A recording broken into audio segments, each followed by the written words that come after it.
Hello again, sports fans, and welcome to X-Plane 11 and the BAe 146-100 with the United Express livery, parked at Miami International Airport.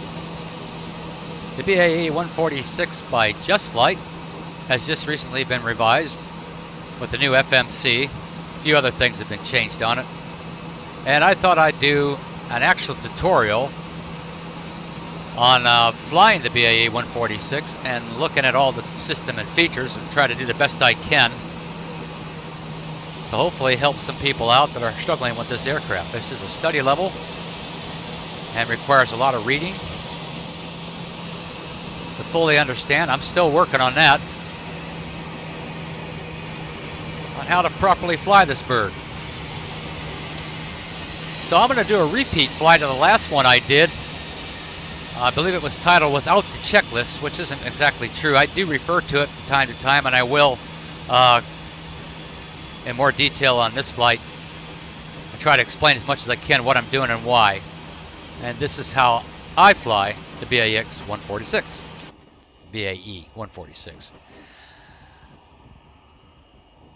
Alright, this airplane was pretty popular in real world back in the early 1980s, 90s.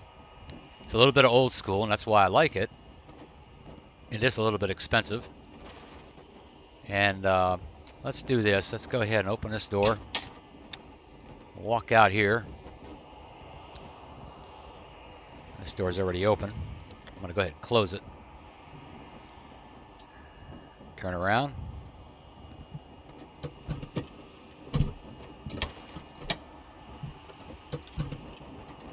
And let's see. Walk up here a little ways.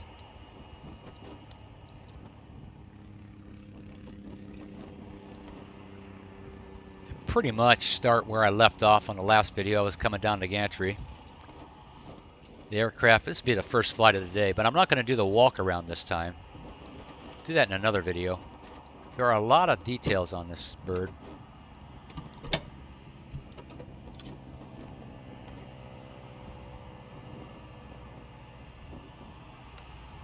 And we do a quick look around. Leave that open. Walk back in the cockpit. And I'm going to do this the way I like to do it. It's the way I fly it.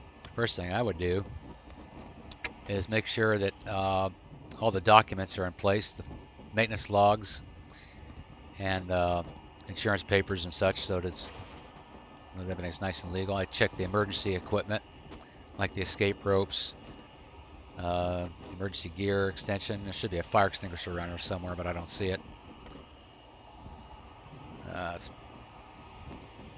It's up here. Raise these up. Okay, then after that, what I'll do is a general scan of that was weird, of the circuit breaker. Let me back up a little bit, a little too close here. I start from the top, work my way down, and make sure all the switches are off, all the circuit breakers are in, the fire handles are in. And you want to make sure everything's turned off, or where it's supposed to be. And of course, check the gear lever is down. And the flap lever is all the way up. And the air brake lever is all the way up. The throttles are down in the closed position. The trims are neutral. The brake is set in the yellow, and I believe it's pulled on.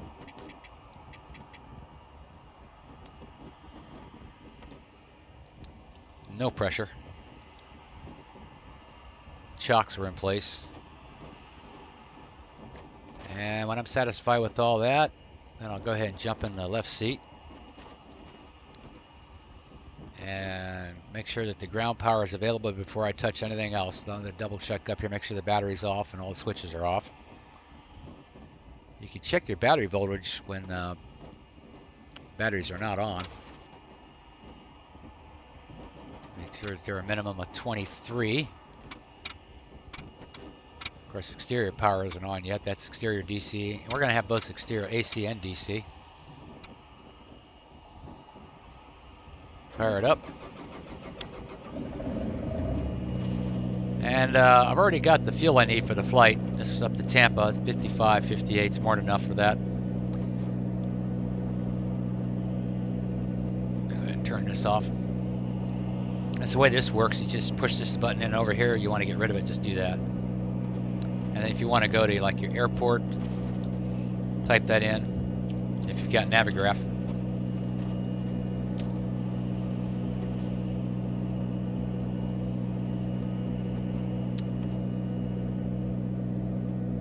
That's our arrival versus our plan here. We'll be coming in on bridge 8. And then we'll go back here to Miami. Enter that. Our departure will be Bengus. And that'll take us up towards LaBelle, VOR, and direct to St. Pete. Pretty easy. And we can also go to the airport layout. We're parked here at gate 12. Let's go check our weather conditions real quick. 080, 8 knots, 88 true or magnetic. We'll be taking off from runway 8 right.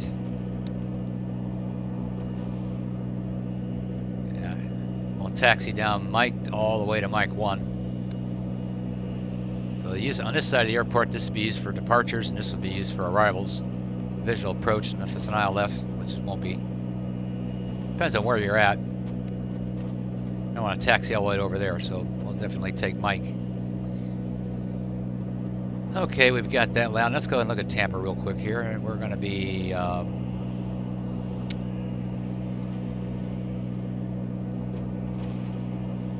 parking at gate F87, which is the southwest terminal, and therefore I would like to be coming in on runway either 19 right or 1 left, which is closest to my gate. I don't have the Tampa weather yet. And back to Miami.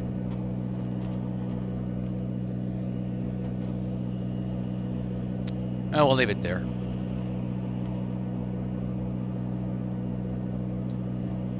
Okay, once I'm satisfied with all those things, I'll go to the checklist, but first there's a lot of stuff I want to do first, and then I'll go back to the checklist and see what I did and what I didn't do. So I like to turn up the rheostats.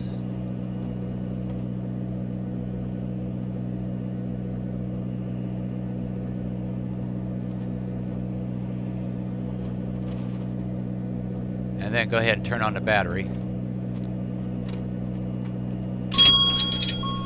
Turn on the nav light and engage external AC. Turn on AC bus bar. Turn on the DC bus bar. Standby inverter. Standby generator. Then I double check and make sure I got a 3 green, gear down. Throttles are closed. Brake is on and setting to yellow. Still no pressure, which I expected. Turn on the passenger oxygen supply. Turn up these rheostats down here. Lights the instruments up a little better. You'll find at night you'll want to do this. And turn these rheostats down here.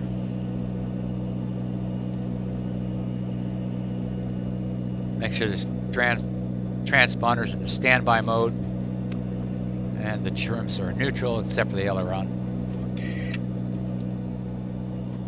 Okay, then I go to the top and I have sort of a flow. Handles are in. Turn the yaw dampers on. The master for the AP, autopilot, and the avionics. Then I stop. Turn on the nav radio, set the DME. Turn on the comm radios. Verify that radar is off. And in standby mode. And then I will go ahead and warm these up. FMC, assuming it has to be aligned, put in my location.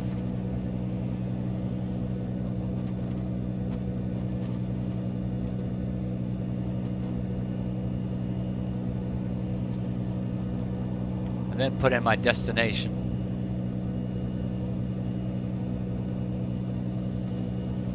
And my flight number and call sign. United Express, and will be flight number 144.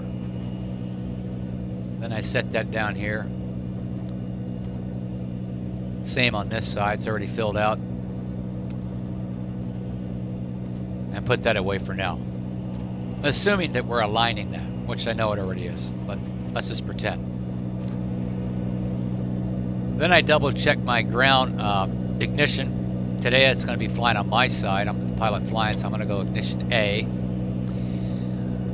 Brake fans should be off right now. The anti-skid, check to make sure that it's on. The auto spoiler is inoperative, so you won't be using that. It doesn't work. And the lift spoilers, yellow system and green system, yellow hydraulics, green hydraulics. Yellow on, green on. Yellow on the left, green is always on the right. Check my hydraulic quantities on the yellow side and the hydraulic quantity on the green side. Make sure that the pressures are reading 0 and that the hydraulic pumps are off. Then I stop. I look down here again. This is the yellow side. This is brakes. Make sure this is set in yellow. And then what I'll do, I call this a DC pump test. The DC pump is basically a self-contained system within a system. It has its own reservoir of hydraulic fluid, so if you lose fluid on the yellow side, you still got that for getting the gear down and locked, and for your brakes and accumulator. It's called brake accumulator low pressure. We're going to go ahead and charge that up by holding this switch down. And as you do that, you'll see pressure start coming up to about 3,000 psi. And that light should go out. You also have the battery mode where you run it continuously. And that stays on. Go to off. And then next we'll check the AC pump. Now the AC pump is an electric hydraulic pump that powers up the yellow side only, but it also drives the PTU. You turn that on. I'm not saying the AC pump itself drives the PTU. It's the pressure on the yellow side that will drive this little turbine pump that will charge up pressure on the green side. Now that seems a little low, but let's go ahead and check. Let's go to on, continuous. Now when engine pumps are engaged and the engines are running, this usually gets up to around 3,000. Okay, back to auto. Now it's going to run continuously on auto because it doesn't have, this engine's not running. Turn on the PTU, you're going to hear what I call it the growler. And that goes up to a little over 3,100, and it will drop, and then it will kick in again, and you get an average. Now my thinking is because you get an average of maybe 2,500 psi that the standby generator will not work if you're running off the PTU only if you lose hydraulic pressure or engine pump number 3. But all other systems should work. Okay, shut that off, shut that off. Make sure that these two pumps are off. Come back down here and look at your pressure. And at that point you could remove the chocks. Moving down to the fuel panel, you've got these 4 feed tanks for each engine. And make sure they're up here around 300. And moving down here, look, make sure there are no lights. Transfer tank. Now if I had fuel in the center tank, I'd want to leave that to auto, but since I don't, I'm going to set that to shut. The X feed is shut, and the common feeds are shut, which is normal, and the standby pumps are in the up position, not on but up. Those kick in automatically, which is normal. Fuel temps within limits. And then all the fuel pumps are off except one. I'm turning on the left inner pump to prime the line for the APU, which I will be starting momentarily. And I don't like to start an APU without fuel pressure on the fuel line. It's mounted a little higher back in the tail. I wouldn't want to get cavitation. It's just my way of thinking. And again, this is sort of a scan. And then we come back up here and we look at some more interesting items. We have the transfer rectifier 2 circuit and the transfer rectifier 1. Exterior DC, standby generator, shouldn't be anything going on there. Batteries, they're all good. External power.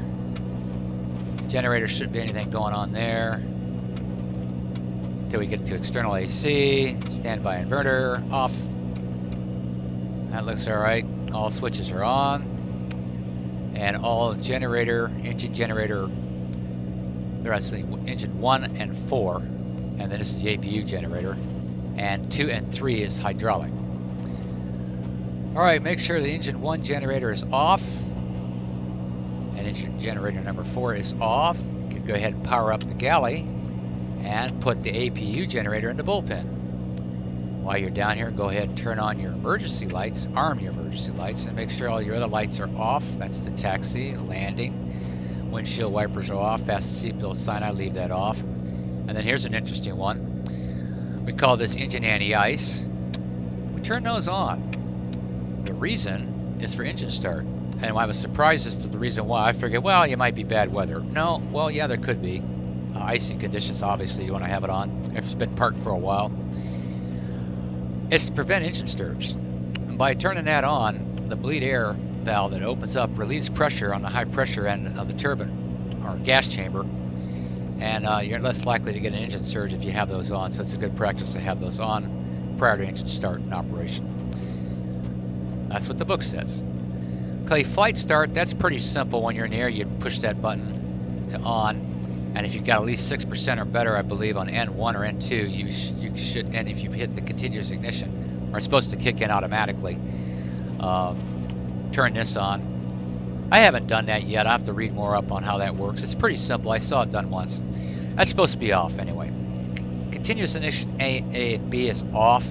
Sometimes it's on if you've got bad weather or during takeoff. Turbulence, you definitely want it on. Heavy rain, snow and ice, good idea to have it on. But for now, weather's great, leave it off. That's the only time I ever use it. Engine start, it's a rocker switch, it's set to run. This is start, motor. Motors, if you got to do a restart and you're trying to clear the combustion chamber, it doesn't turn on the ignition. You'll see ignition lights coming up on this one here. In this case, it's going to be ignition A. So when you push that, the ignition doesn't fire, it just spins the engine and pushes any wet fluids out of the tailpipe. All right, we've got, okay, we have this set to normal. This is DC exterior. One of these days I'm going to do that. This is cold start. We always leave it at normal. In most cases, you always have that switch set to normal. This is the engine selector in which engine you're going to start. This is the master start power switch. And, of course, this is engages an electric starter motor, which is mounted on the bottom aft of the gearbox. And it's just like a car starter. It just turns like you're, like a starter on your car. It's not an air start. Therefore, in order to get the maximum efficiency out of it, you want to make sure your bleed air is off and your packs are off if you're using APU power generator to start the engines, which we will be because we're going to disconnect, transfer to internal power. We're running off the APU and the APU generator. It's also a good idea to have this set to fresh. We'll get to that up here. Ram air should always be shut most of the time. It's used for, if you got problems with cabin temperature control at lower altitudes and you want to take a load off the APU air if you're running on APU air or engine air. Recirculation also does the same thing for takeoff. If you want to go to higher power settings when you're running an engine, fresh air seems to put a little bit more load on it. All right, back to this. Okay, where was I? Did this, working my way up to the APU, and it should be indicating 0 on both gauges, temperature and RPM. No lights or no warnings. Okay, now over here is the pressurization panel. If you go to manual and turn this valve, you'll see the valves open and close. This is manual adjustment here. You also got a rate adjustment on the bottom left. Let's go ahead and set our cruising altitude will be 20,000. That'd be right about there. Cabin pressure will be about 3,500 feet. These are your shut valves. This should always be in the normal. This is shut 1. Shut this valve on the right side or left side. And that's on the right side. You have 2 packs in the rear of the engine, or rear of the fuselage. And then I like to set this in 11 o'clock and put that back to auto. Okay, on the probe heats, make sure those are all off. And double check down here that your surface heaters are off as well, wing, anti-ice, inner ice, and always double check that your ice, usually this is shut off, and then you turn this back on. Ice detection is on and locked safety. Tail anti-ice, we've already done the rheostat. We can also do an overhead enunciation test. We're going to go to another ground test here shortly. Make sure you don't have any burnout bulbs. That seems to be working fine. Then up here to the Apu Air Supply. I usually put this on both loops. I got to read up on that. That's off. And the I like the ram air shut. Right now we'll stay fresh, but when we get going, I like to go to recirc at certain points. Packs are off. This is the temperature control I set in the auto. Preset my temperature right about here. Usually works out pretty good. Right now we're at outside air temperature, whatever it's doing outside. Nav light is on, smoking, not smoking, strobe light is off, and the beacon is off. Go ahead and turn that on and arm the cabin emergency lights. Logo off, wing light off, and entry light off. I like to use the, let's look at the entry, that's just this light up here. The wing light gives you more visibility. You're an easier target to see, so I use that for taxi and flights below 10,000 feet. But anyway, right now it's off. I've already checked the circuit breakers, fire handles. Now we're going to go ahead and do some quick checks up here. Now this one only works when the engines are running. I haven't tried it yet. According to the instructions, you got to be at like 30+% just prior to shutdown, and then you can press those and then retard the throttle to flight idle per engine. And you're supposed to get some kind of a test feature that goes. I don't know. I gotta get more info on that. Okay, these are your zone fire alarms right here for engine 1 through 4. We're going to push these. And then down here's your APU fire light. You'll get lights all over the place. You'll get lights in the ends of these. You'll get lights down here. Get a better view of that.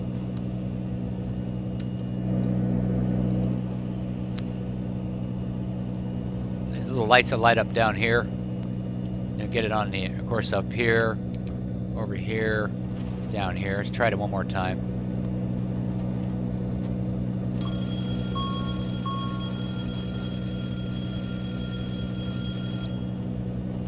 There. That's how that works. Get a better view of this.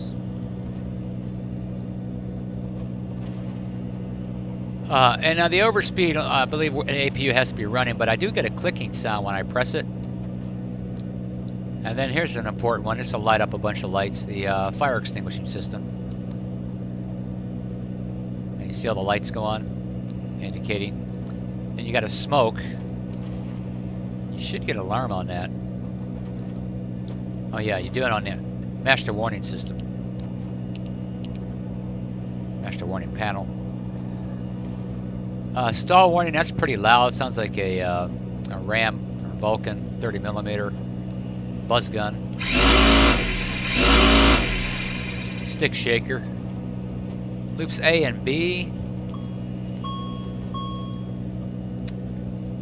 High temp warning. And try the B side, see if it works. And it does. And you've got your stall ident. Now this is the part where you're about to stall and your stick pusher is going to kick in. I believe it's this one right here. And all you get is a light. You see the light over there? And then the stick, it pushes the nose down. That's just letting you know it's about to do that. Oh, there, I got a tone on that one. And that works. What else we got up here? We've got the nose squat switch. I don't get anything on that. Overspeed warning. This is engine overspeed. This is aircraft, airframe overspeed. And the only one that works on this side is the yellow for the, oh, maybe not. Let's see if I get a light. There we go. I think because the green is not charged up, we don't have any pressure in it, that's why we're not getting a light. Might work when everything's up and running. Okay, rear bay high temperature. Check that. And that works. Flap safety, nah, I don't get anything, any indications there.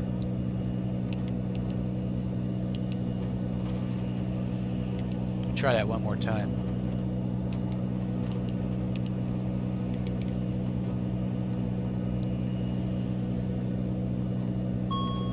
Oh, there we go. Now we got something.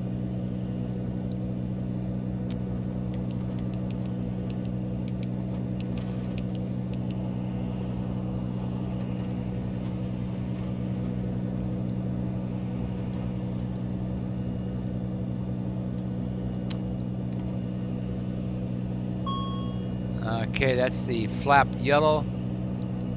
Green, you don't get anything going on there. And here's the squat switch again. Basically, what a squat switch is, it's a sensor in the main gear and the nose gear that senses weight. The aircraft's sitting on the ground and whether it's in the air, and that's so that you get flight idle and ground idle. I think ground idle is limited to N260, rounded off, and no, ground idle would be N250. 49.50, and flight idle would be like 60. I tried it one time, and you throttle, go all the way back to flight idle. When you air, I think the lowest you can get it with the TMS on is 60. So they say. All right, that pretty much concludes everything on the overhead test. And then I'll go ahead and turn on the flight directors, the MCP. Make sure my bars are up and working. And I'll go ahead and dial in nearest radio nav aid. Here is Miami 1390.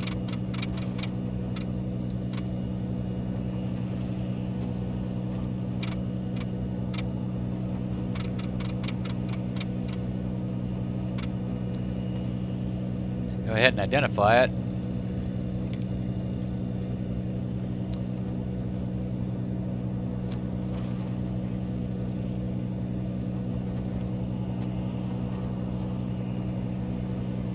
Getting anything. Did I do that right?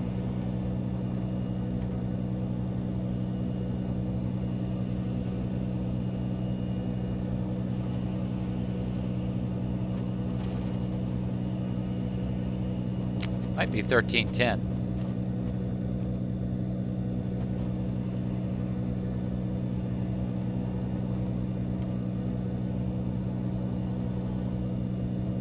No, it is 1390. However,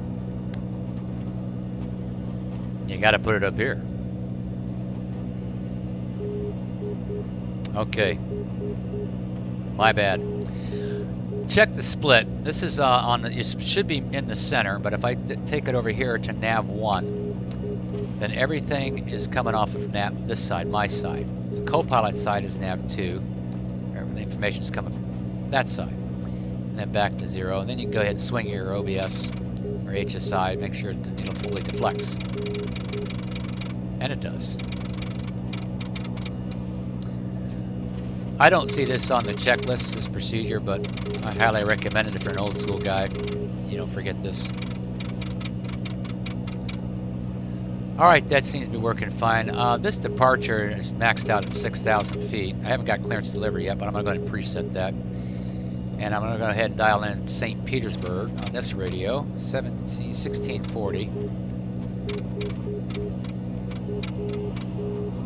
And leave this one on 1390. We're going to go RNAV, but there's a backup. Leave those on. All right, that's the overhead. That's the MCP, the overhead glare shield. Go ahead and run this test here real quick. This is the ILS test. Radio test, look for lights and warnings, nothing's going on there. And that seems to be fine. Make sure that's working. Check all these. And then turn them all off.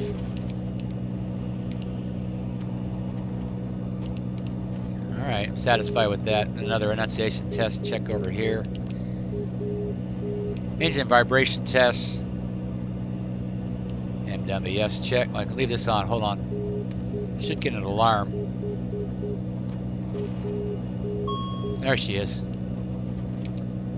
And double check this guy. Make sure everything lights up. All the lights are working.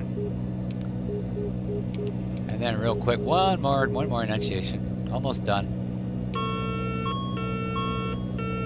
That's the config check. Ready at light. Make sure your flaps are down. Brakes are off. That's the brake temperature. And check all your brakes independently. And that's your average brake temperature. And lastly, I turn on the yaw damper for the autopilot. You should have 1 and 2 lit. Hit the autopilot. Cancel it.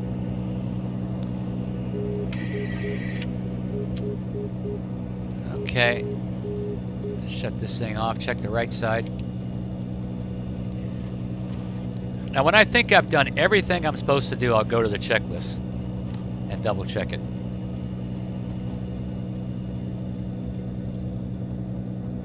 I don't expect to hear anything because I've got this on 1640.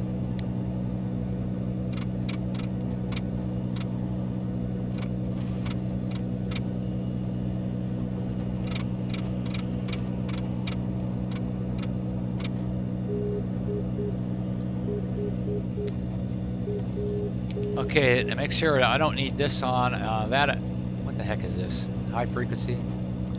Speaker? No. Here's another test down here, A and B. If I can get it to work. Radio check. And of course the cockpit voice recorders on the captain's side, you want to double check that, make sure that's operational. It's in the green. And over here, we'll go ahead and double check the nav volumes, make sure we can hear it, identify. Be on the right radio.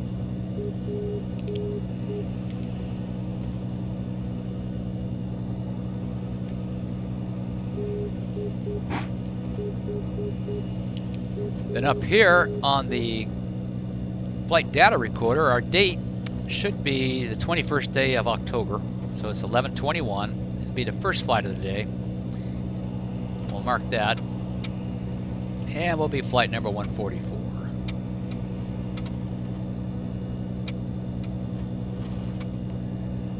Check the fault bulb, make sure it's good.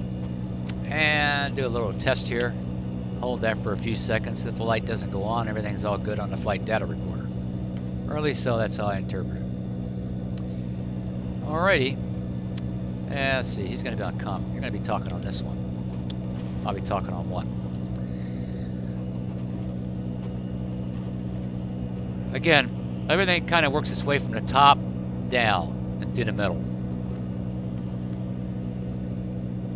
Then I go to the left side, far left.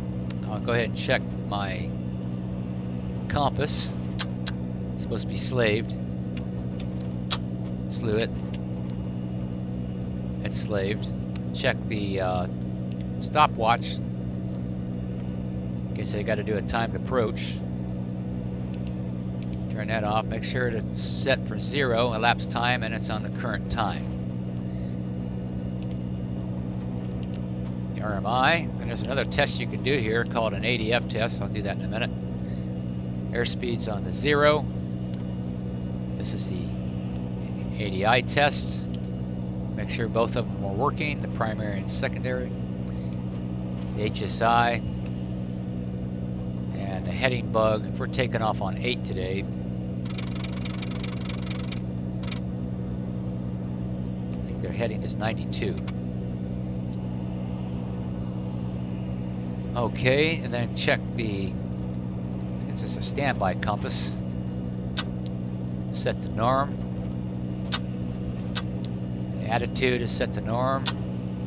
We have brake pressure on the yellow. VSI is 0. Altimeter is set to the current setting. Right now it's 3006. Compare it to the other one, and those look good. Go ahead and set this one the same. That completes the altimeters. Flight instrument check, enunciation check, nav versus RNAV, and it all looks well on that side. Now I'm going to stop here and go ahead and load the flight plan. We're going to depart based on traffic flow. We have an east flow going, and we're closest to that runway. And this is our flight plan. I think I want to fly over Cora.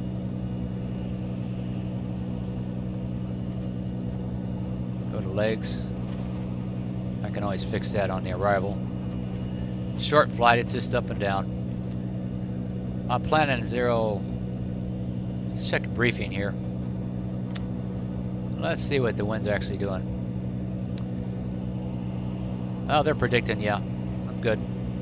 Can always change it.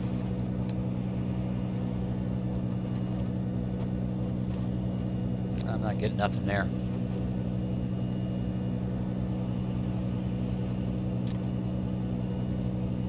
Just back down. Oh, here we go. That's what I want. I don't want it delayed like that. Been a lot of little glitches going on here with this thing. I'm not sure where it's coming from. Now, I'm not going to St. Pete. This will just bring me right in and make a right-hand turn. I'll be lined up right on the runway. And we'll go ahead and go back to route, activate it. And this is the performance plan. 20,000 feet, cost index, and a step climb. I'm not actually going to do it, just in case I get delayed on the way up. And then go back to index and make sure that your units are in kilograms, or this thing won't make a whole lot of sense to you. And our reserve is 1.3, but I don't have the 0 fuel weight yet, so I can't go any further until I get loaded. That's as far as I go with that, until the aircraft is actually loaded. Right now we've got no luggage and no passengers, so we're pretty light. Go to the engine gauges, go from top down, make sure your quantities are good. Your pressure and your temperature, I can't really read which is which here.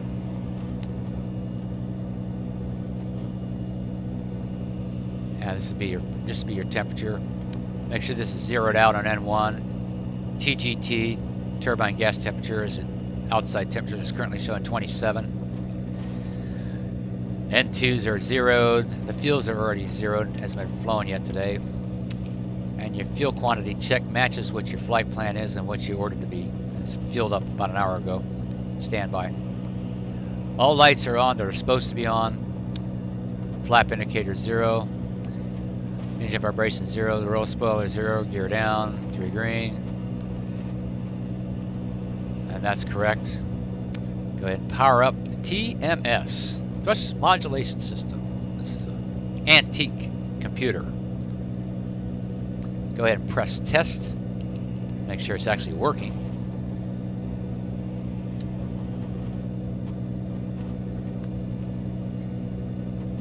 Outside temperature, I believe, was 27. Getting warm out. It's Miami. Okay, then go to TO. This is my reference, 91.4, but I'm going to take off at 45. Flex, 90. So we'll leave that off for now. Check make sure the first officer side is all good. Quick scan over here. Check the compass. Slave. And that concludes that check. And down the middle again, make sure all this is off, all this is up. Radio, clearance delivery, ground, tower, departure. We can now go ahead and put our call sign in our transponder. We'll say United. Enter each one at a time. A, Echo, Express. Flight number 1, 4, 4, and then go back to ATC. Clearance delivery will give us a squawk here. Try not to forget to put that in there. I'll go ahead and put this on TA. Well, I'll leave it on standby, but when we get ready to move, I'll put it on TA. Still going to load passenger. Well, let's pretend they're actually loading right about now. Go ahead and open this door. It is open. Double check this. This is the takeoff go around on the ADI. Press the little button, bring it up to 10, and then what you can do is turn on the TMS, engage it, and hit that button again, and that should automatically disengage. You want to make sure that works. And then you go to sync. That brings the bar back down, and then reset it back up again. I'll need that for takeoff. I call that the idiot bar, so you know enough to keep your nose up as you're climbing. You know you want to go there, so it tells you about where to be. Don't exceed 20. At least be that high. Gradually transition up to 10, and then a little bit above it, retract the landing gear, pause the red climb. You know the story. Okay, that's all done. Now I'm going to go ahead and go to the checklist.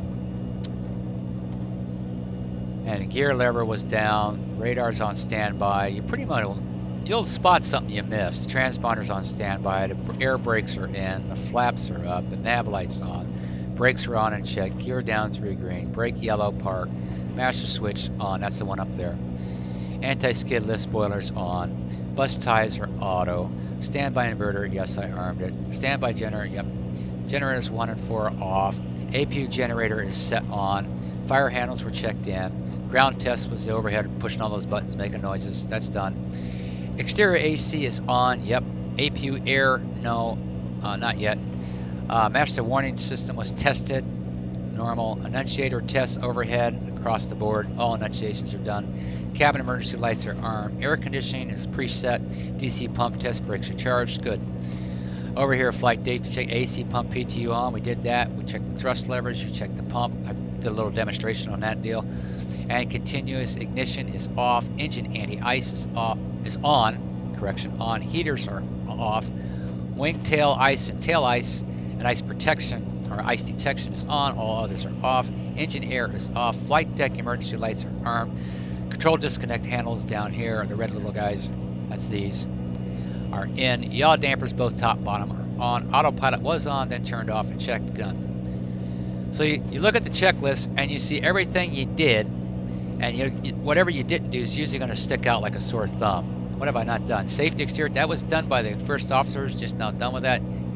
Gear pins and engine covers removed. No leaks. Could not hear or see. How's that go? Could not hear or see, no leaks, not cracked, dried, frayed, or worn. That's an old trucker pre-inspection, vehicle inspection thing. We used to use that back in the day. Brakes, yellow, park pressure, temperature. Well, we know we checked the temperature, we turned that on. All right, that's done. Thrust levers full off again, hydraulics are still off. Fuel panel checked and set. We're gonna go to shut. We're now on left inner pump for the APU, that's done. Pressurization was set to 20,000. Ice detector, yes, that's turned on. Lights and notices, the nav light is on. Seatbelt sign's not on yet. Let's see, no smoking signs on. Air conditioning checked and set. We're gonna run the fans because it is getting warm in here. So you can run these fans up here. These are circulation fans, kind of cool things down. I left them off so you could hear me because it's kind of hard to talk over that. And you can set your vents down here. Get a little airflow.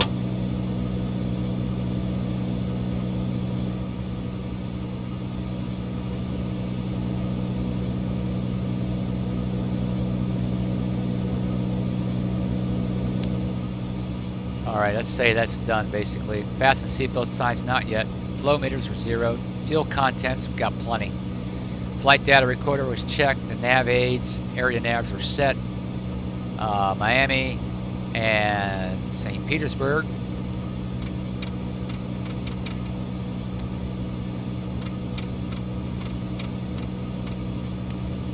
Done. Briefing complete. Runway 80 right. 8 right, yeah. And heading to about 520 and then a slight left turn. And we'll fly the Vegas departure. This doesn't really work, so we're going to check that. N1 speeds checked and bugs set. The bugs will set automatically. when I'm ready to do it. APU generator exterior AC will be set, beacon on, packs on, all that kind of stuff. So I'm going to go ahead and load the aircraft, and I'll go ahead and pre-plan the pushback.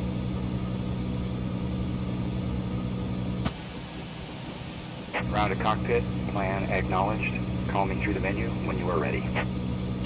Then over here, let's say we're going to put like 70, maybe 71 passengers. And it gets louder and louder as you increase the number. Load the luggage down here. Go ahead and open the cargo doors. Would help. Now back to the AC pump. The AC pump you will need if you had stairs deployed. In order to get the stairs up, you'll want to charge that accumulator with the AC pump, or you're going to have to use brute force to get them up, and they're heavy. So good idea to have that on. Let's go with maybe a lighter load.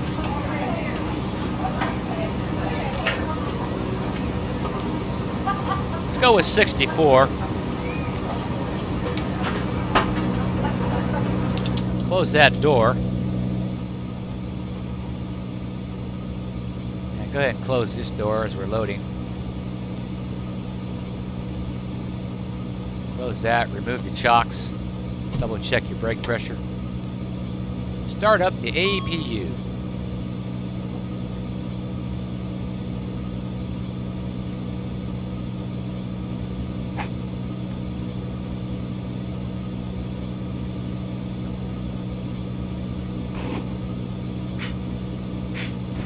Now you'll want to wait about a minute after it's on before you turn on the APU air. Light is available. That means the APU generator is taken over, so we can now shut off the external power. Push that button, that transfers us to internal, and shut this noisy thing off.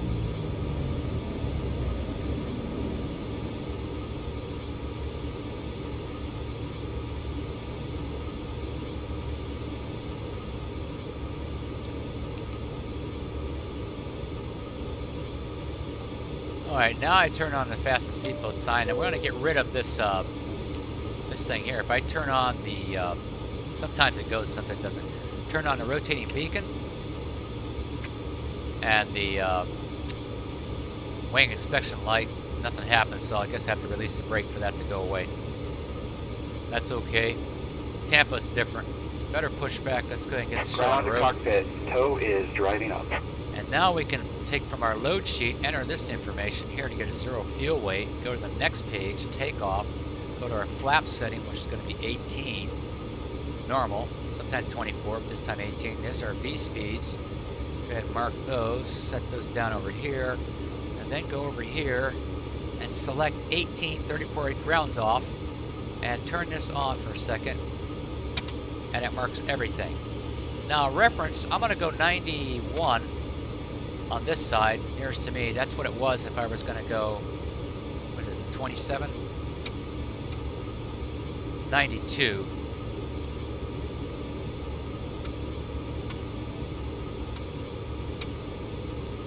No, 91 rounds off. All doors and hatches are closed, ready to connect. Okay, we'll leave it at 91. That's the reference and the flexes on the remaining engines. Or I could do the vice versa, set those on the reference and set the flex on my side. Strap and adapter in position. Release parking brake when ready to start pushback. All right, down here I want to double check this. I'm going to go to N1, engine 2. I'm going to preset that and turn that off. Okay, release the brake.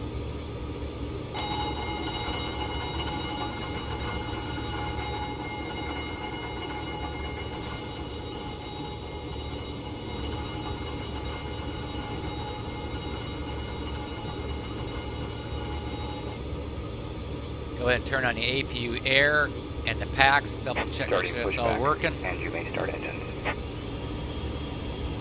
Get that temperature down.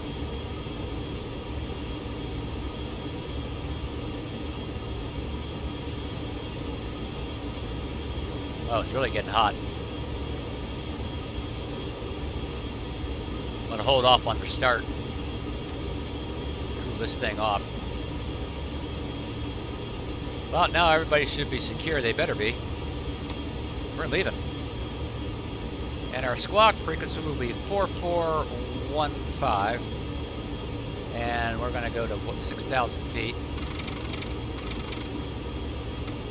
Preset that. Make sure this is on our nav. And I'm going to go lateral nav.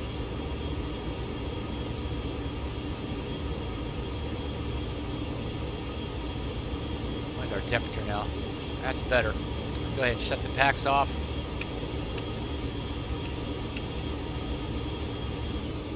APU here on. I mean off. My bad. Start master on. Engine select number 4. And commence. Operation complete. Set parking brake. Turning 4. Watch the N2 rise above 10, 15. Gauge it. Watch the TGT, oil pressure, and 1 and 2, and the fuel flow. All looks good. When that light goes out, go to the next one. Same thing all over again. N2 on the rise, above 10. Gauge it. TGT, and 1 and 2, oil pressure, fuel flow. Looks good. The light goes off. Next one, engine 2. Oops, hold it for 1 second. There we go.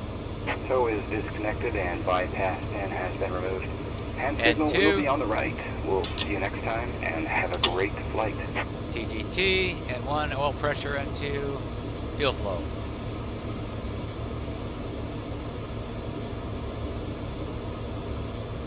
And lastly, engine number 1.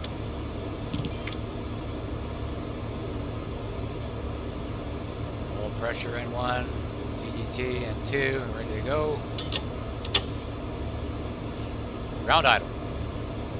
Or fuel on. Actually, it's fuel on. Alright. Select off, master off. Generators, first thing I do is put the generators on. Take that load off the APU. Then I turn the engine anti-ices off because we're not going to be using that. Turn the heaters on. Check APU load, APU air, packs back on. Make sure the fuel pumps are on. Something I gotta remember doing. They're gravity fed.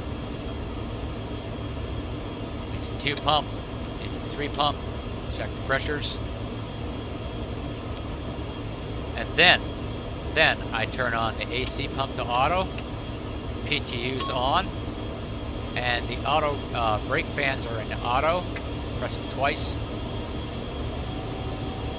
Now the reason I do this after engine start is so I know that the engine pumps are working. And these are going to still rise a little bit. If I bring this RPM up a little bit.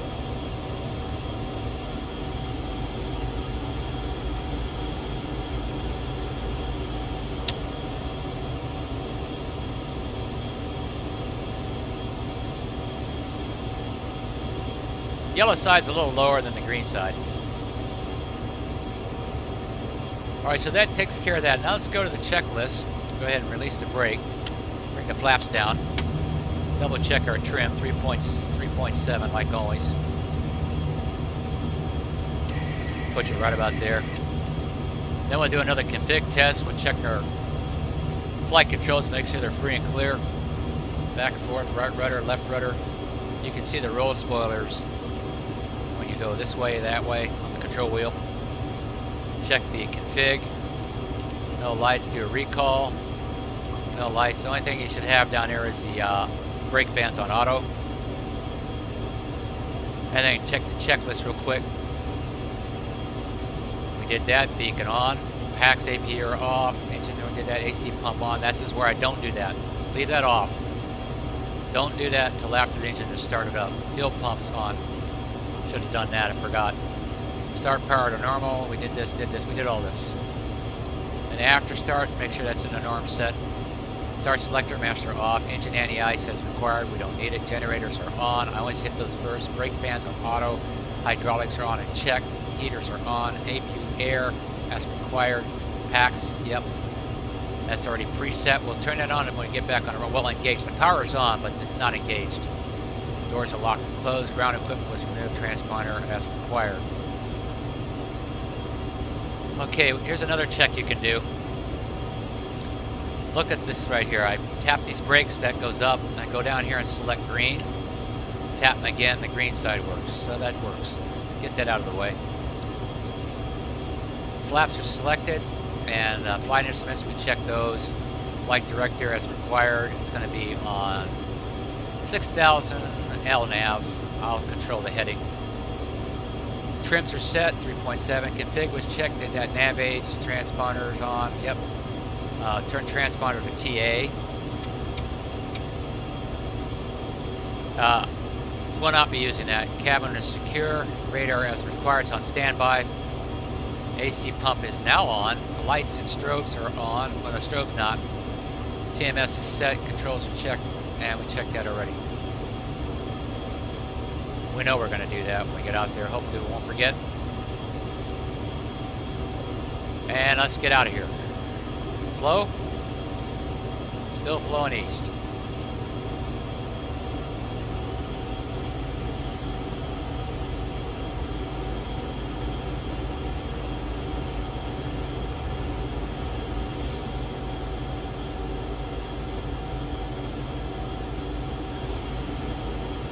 So you can see there's a lot to fly in this airplane, and it is an expensive model. I can't remember what I paid, over $70, I believe. So the question is whether or not it's worth it or not. So I'm kind of hoping this video, well, anyone who's considering purchasing this thing can make an informed decision. Personally, I do like it. There are some things that could be better. Not real thrilled with this new FMS they got in here. There's some, when you do an RNAV with it, an RNAV approach, it can be a little bit cumbersome. You have to be very, very careful when you're making your, just a simple flights, it's kind of idiot-proof, but on more complex ones, you got to watch what you're doing. There are other videos about that. I like the way it flies. I like the sound, the noise, the rattles and squeaks.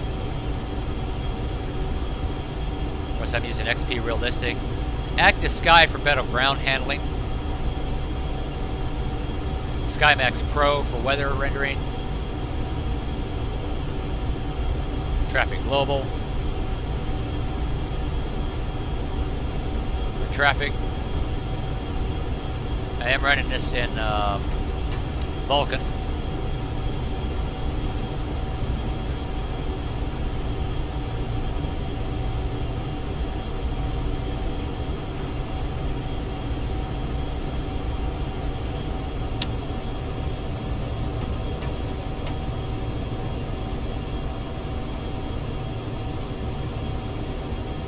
It is a bit old school. I think that's one of the reasons why I went for it in the first place. I had my eye on this for a long, long time. I remember back in X-Plane 10. I think the RJ70. It's a more advanced version of the BAe 146.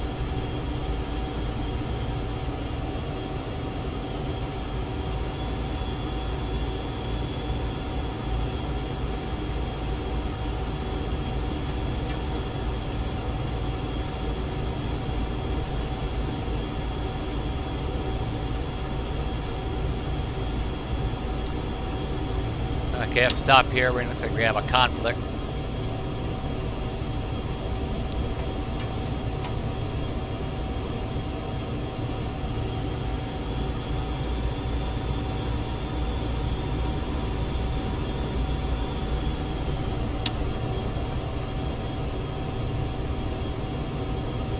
Guess I'll have to go around them.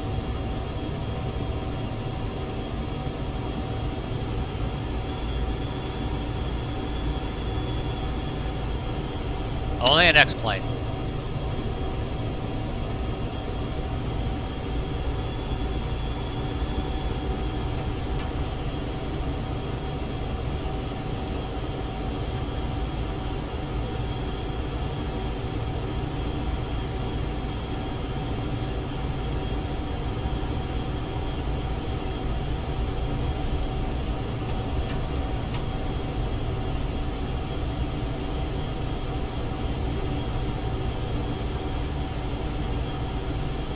Runway 8 right.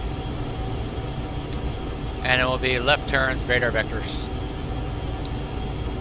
Fly as published.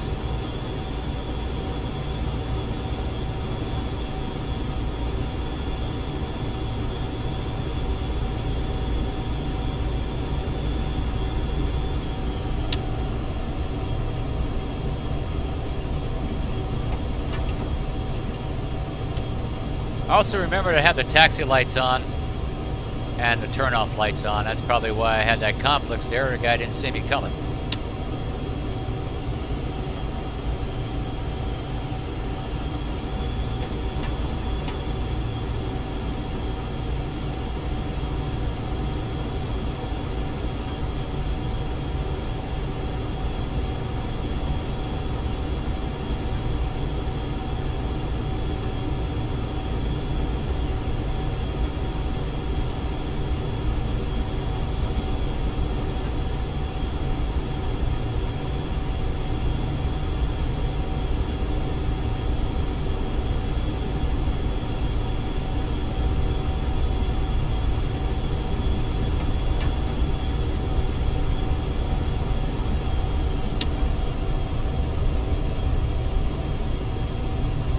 Long runway.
On the TMS, I selected engine number 2 because it's closest to the fuselage as the master engine or slave engine. So I don't get much isometric thrust factors when I adjust.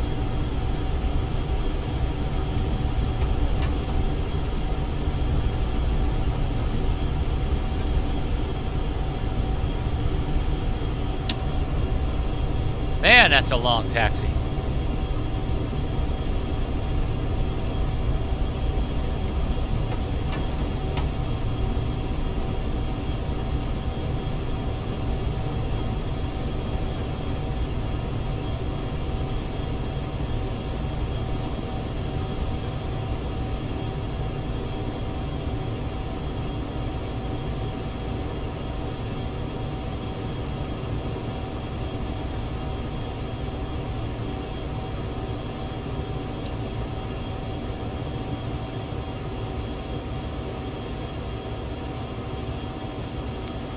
All right, let's double check the traffic flow here. You never know with this place. It can be busy or it can be nothing going on at all.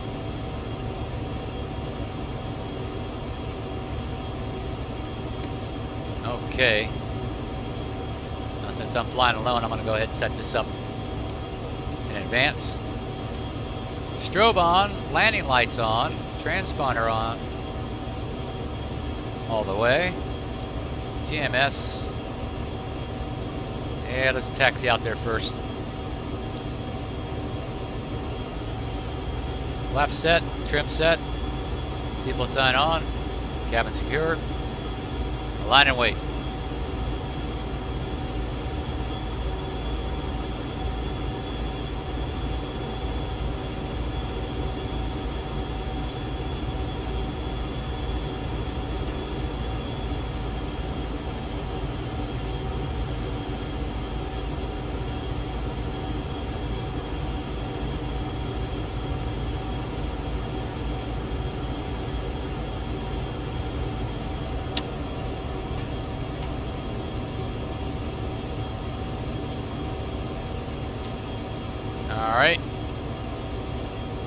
to check here, see what's in front of me.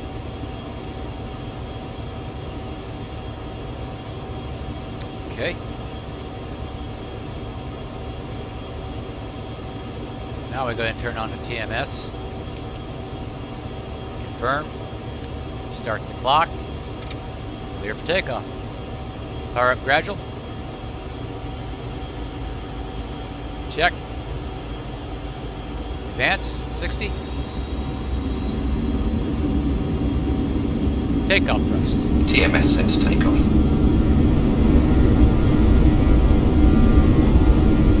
Power set, flex achieved. Speed alive, both sides. 80 knots cross-checked. We're off we go.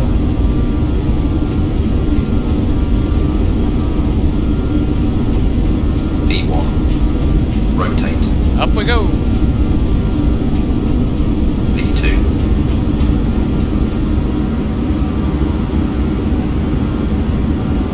Positive rate of climb, gear up. Coming up.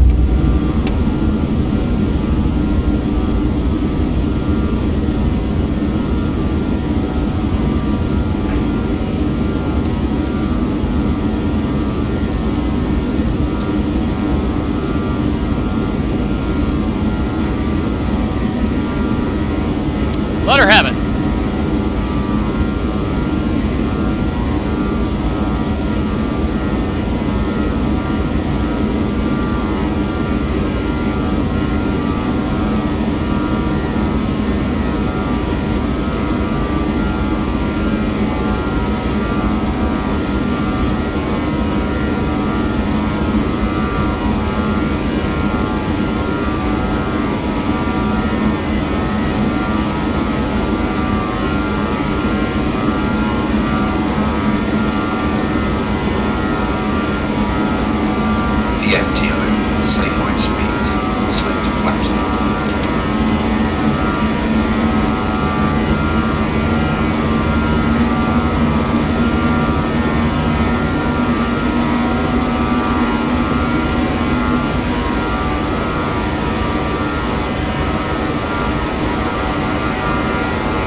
Okay, APU, engine air on.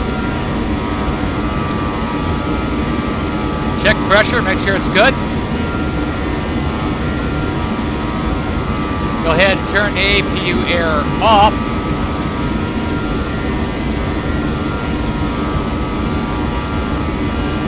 And then shut off the APU. Shut off the pumps.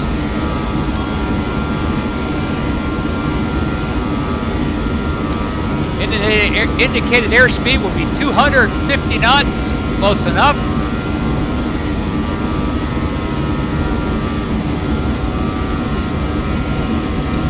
Set your heading bug.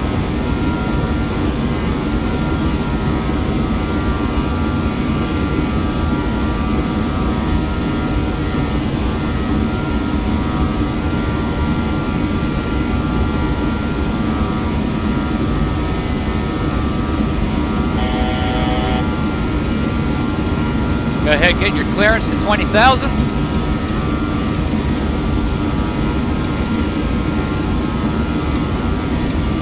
And that will be our cruising altitude. And we will not use vertical nav for the climb out.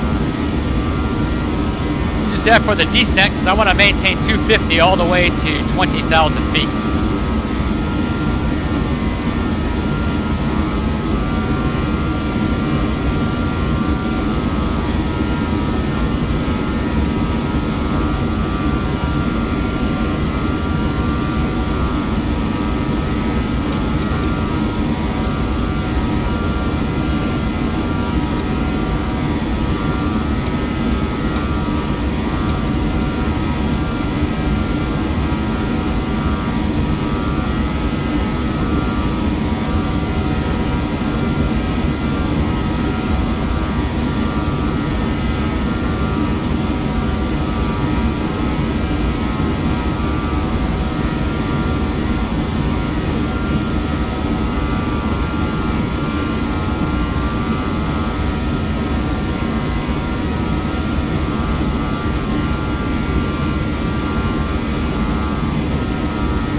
Now for every 5,000 feet I gain in altitude, I can increase the power like maybe 10% for 5,000. Like 88, I'll start at 88, I'll go to 89, boost it up a little bit, and maintain a reasonable good rate of ascent, a little over almost 2,500 feet a minute. That goes down as you go higher.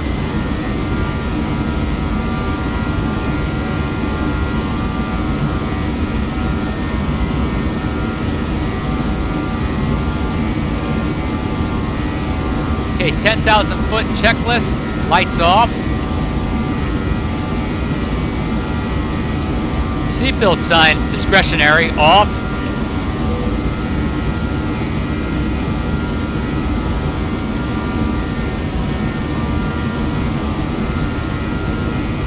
Maintain 250.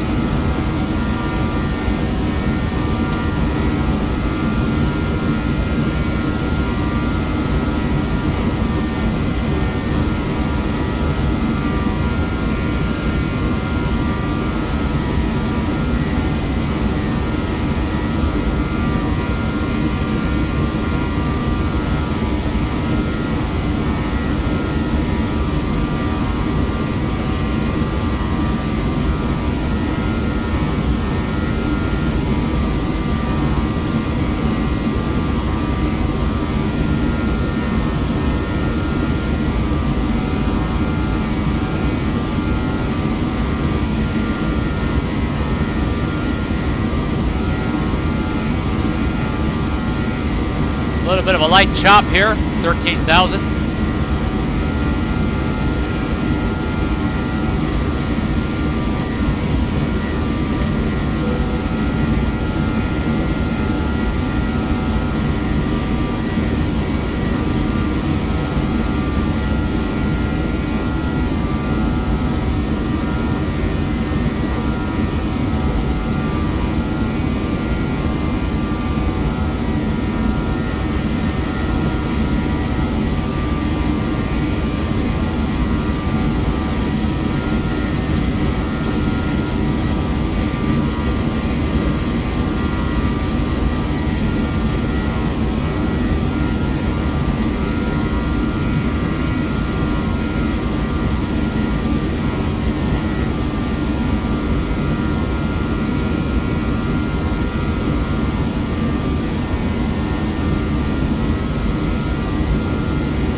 We're out of that.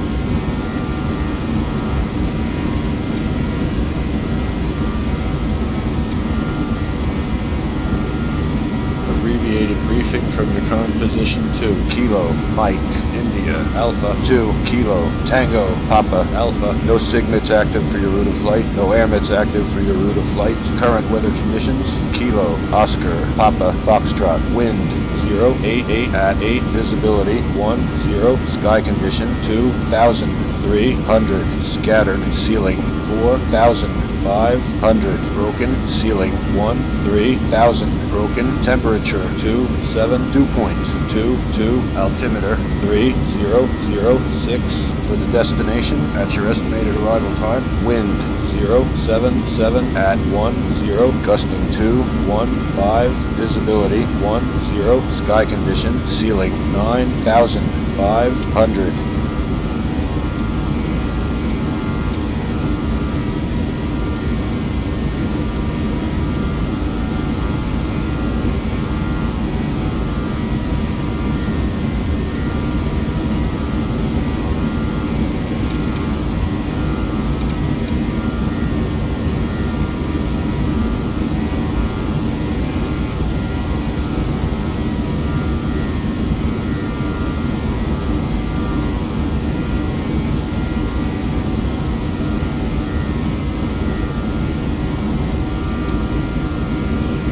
It's I-State I-75 Alligator Alley to Naples.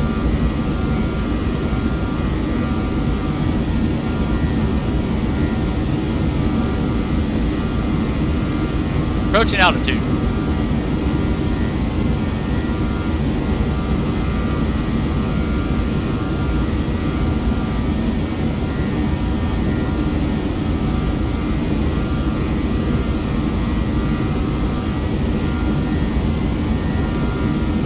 That should turn green.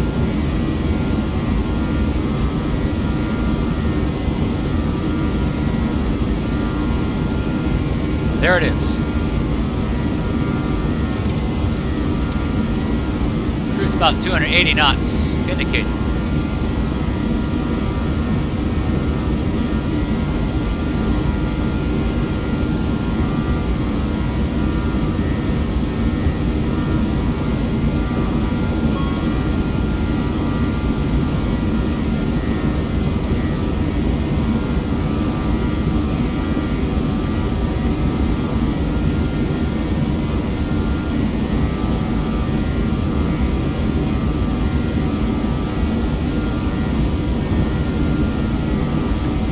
Turn the radar back to standby. No sense in using it. There's no rain in the forecast.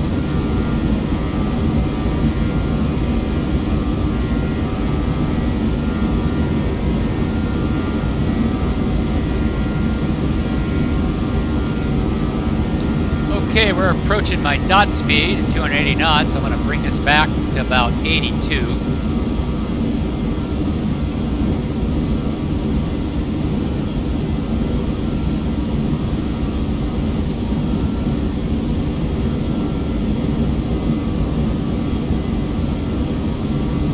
Let the engines trim out.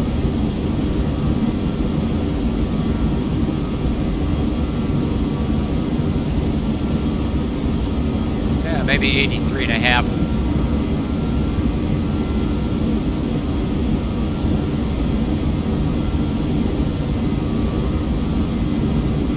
Keep an eye on the speed.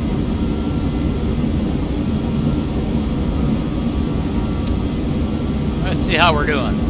Uh-oh.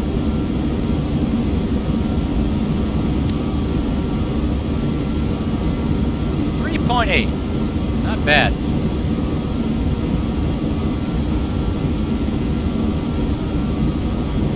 Bit of overcast.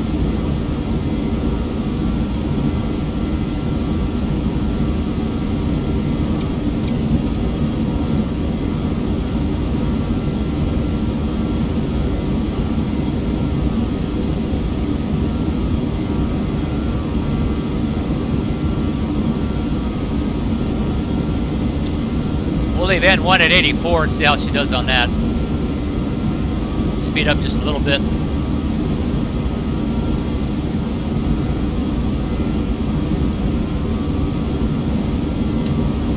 $129 out from St. Pete.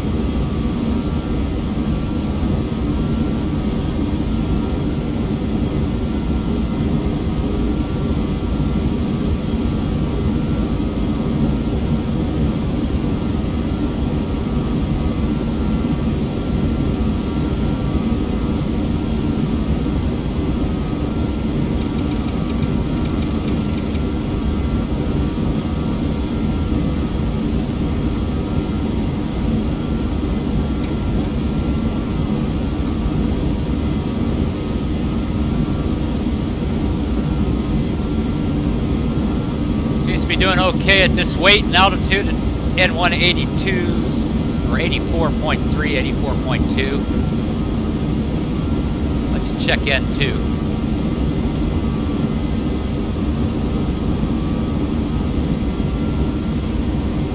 Running at 92, 84.3.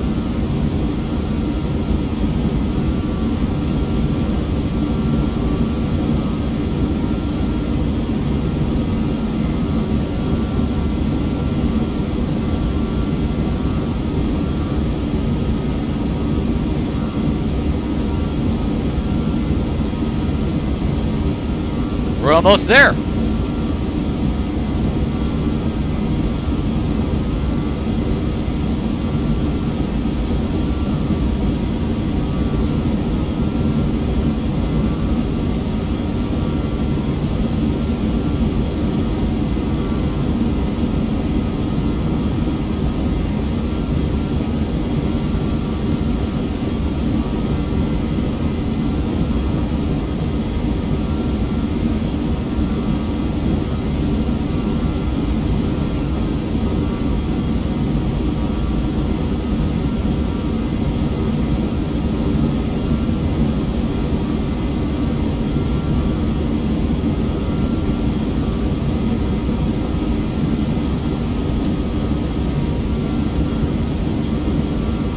Fly over Labelle, 110.40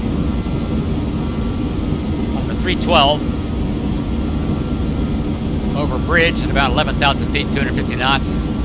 J-stern. Right about here, I'll intercept the localizer and bring it in on 101 left. Missed approach, come out, fly to St. Petersburg, and hold on the 9096. I believe it's 3,000 feet. Okay, we're getting a little bit fast. I'm going to go ahead and tune it down a little bit. It's about 83. Remember, you don't have auto throttle, so you got to manage your power settings yourself. And watch the TGT do not exceed 840, and everything ought to be okay. If you can do that, you'll be fine.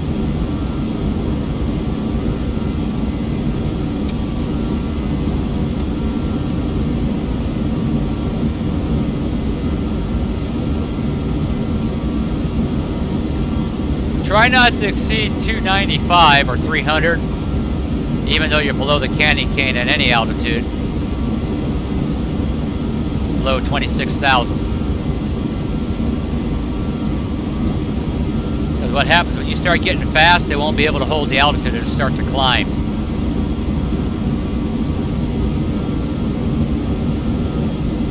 About 280 knots. Flight plan calls for 282, so we're close.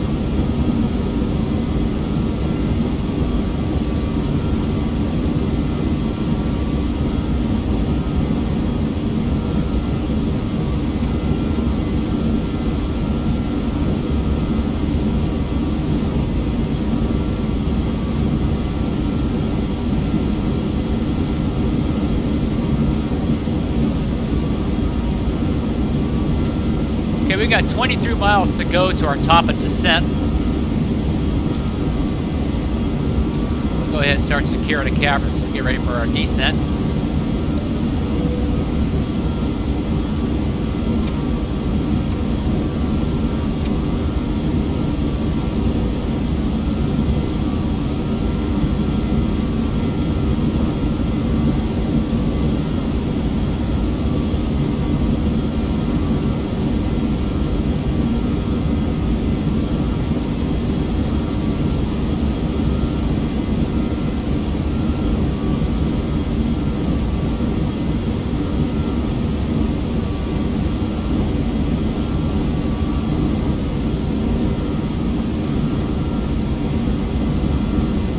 Almost there.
Alright, go ahead and select our landing altitude.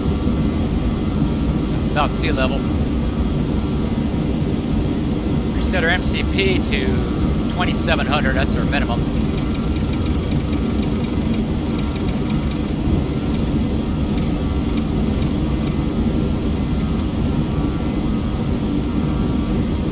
Don't arm it, just set it to 27. She'll do that for you. Go to vertical nav.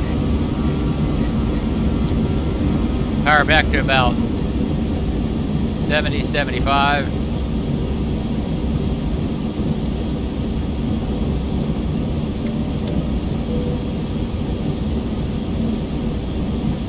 Select disk.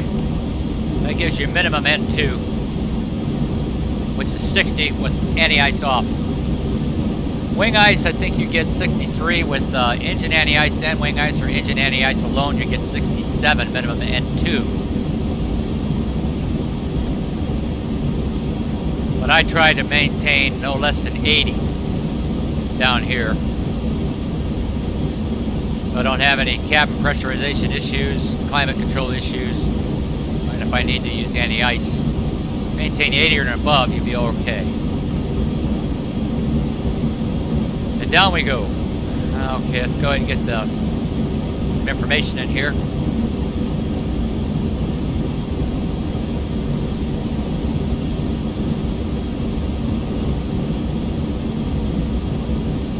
Not responding. X-plane strikes again.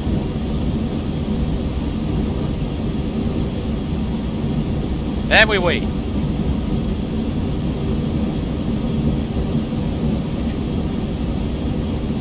I'm going to choose this one.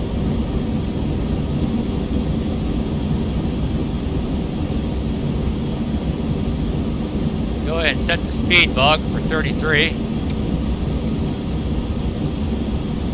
Turn on the pumps. Both of them. Approaching transition.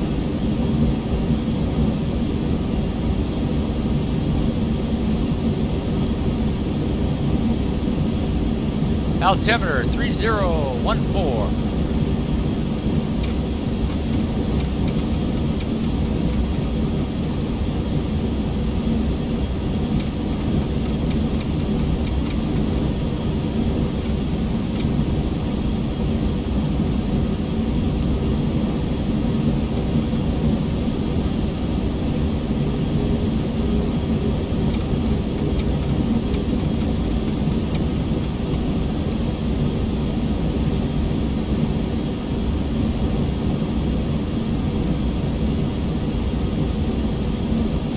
Kilo Tango Papa Alpha Airport Information Lima 1553 Zulu Weather Wind 087 at 8 gusting to 14 Visibility 10 Sky Condition Few clouds at 2200 10,000 Scattered Temperature 26 Dew point 18 Altimeter 3014 Advise on initial contact. You have information Lima.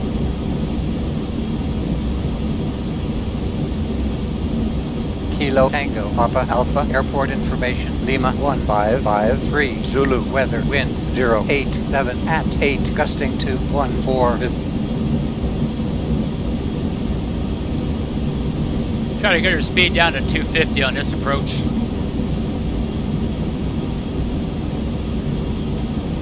Momentary, go all the way back to flight idle and see if it bottoms out at 60.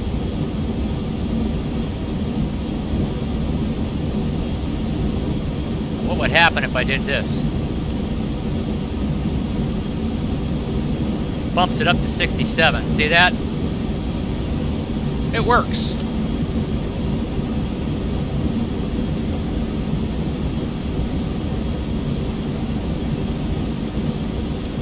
So that puts a limit on how far down you can reduce power on N2. All right, speed up.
Alright, outside air temperature is a bit chilly out there. Let's go ahead and play it safe. Turn the engine anti-ice on as we descend through this cloud bank.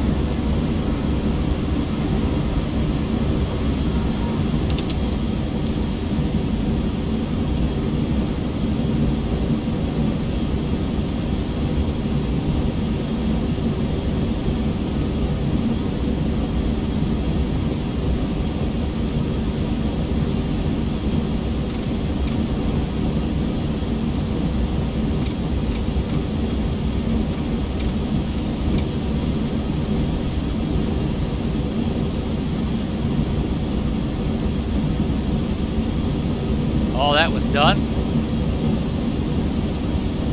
Don't agree with that, but it's off. Leave those on auto. Did all that.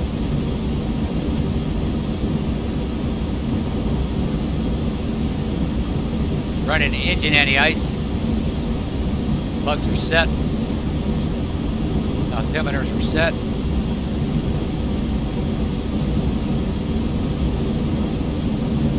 And we get to 10,000, we'll turn on the lights.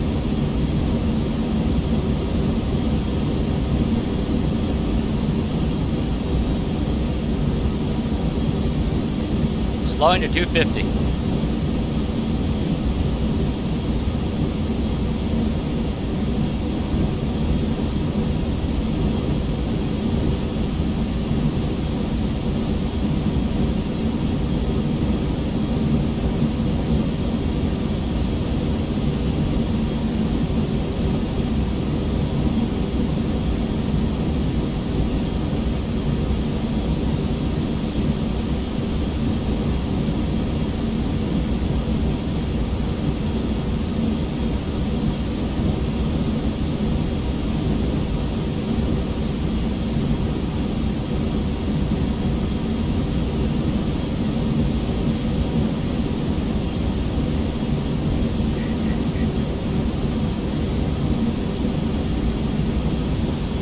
So far so good on the vertical nav, it's not doing half bad.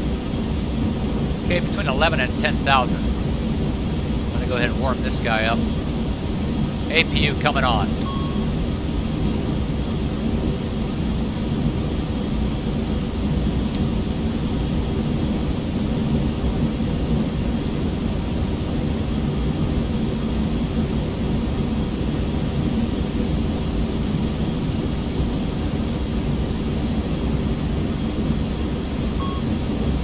All right, that indicates the APU is online and ready to go. Generator's on.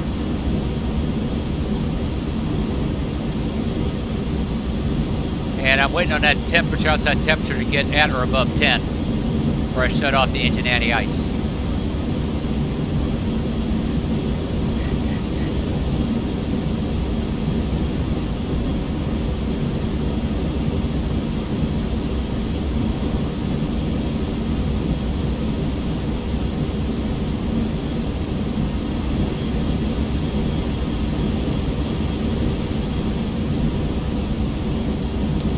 Low 10,000. Landing lights coming on. Turn off light. Exit lights on. Wing light on.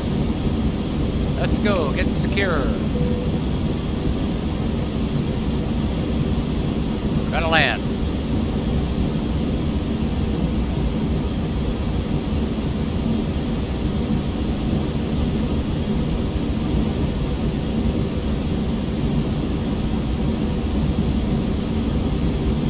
This will be a non-precision approach. We won't be using that.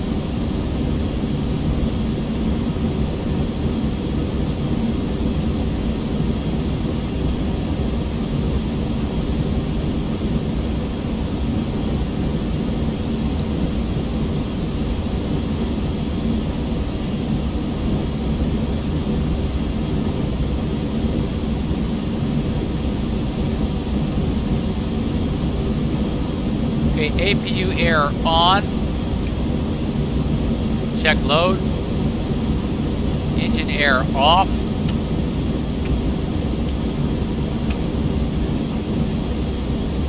Check.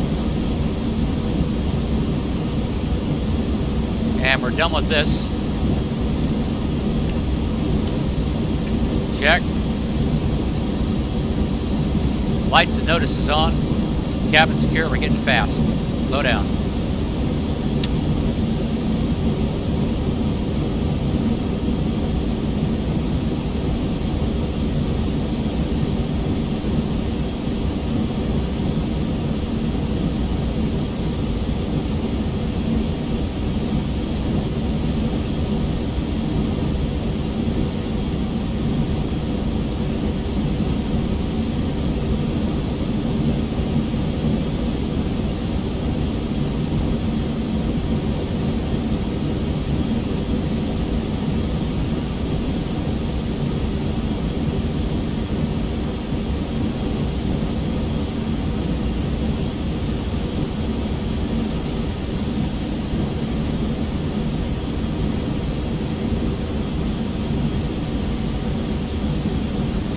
Almost there.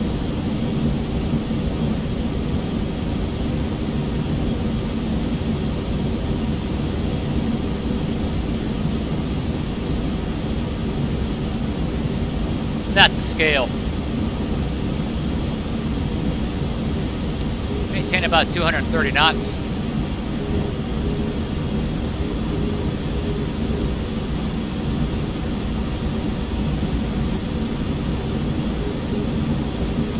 I'm picking up the localizer.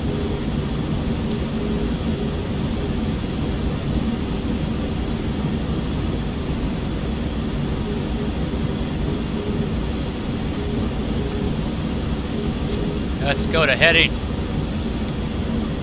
and normal radio nav. Arm the localizer. Arm the glide slope. Speed about 220.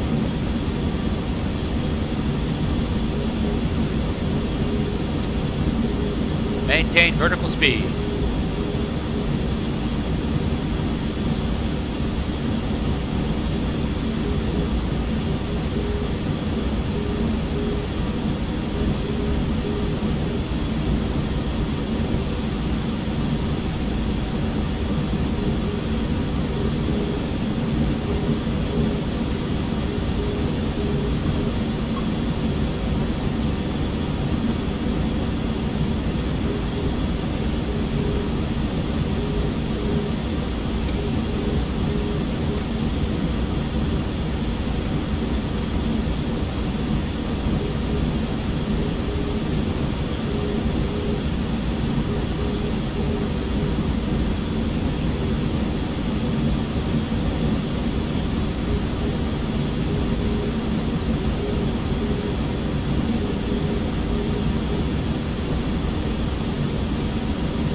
Go TMS to sync.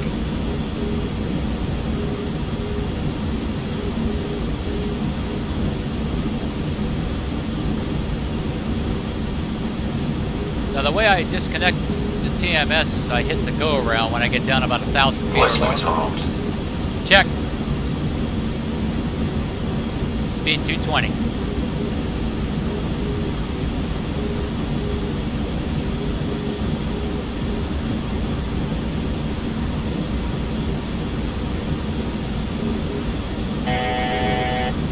Approaching altitude.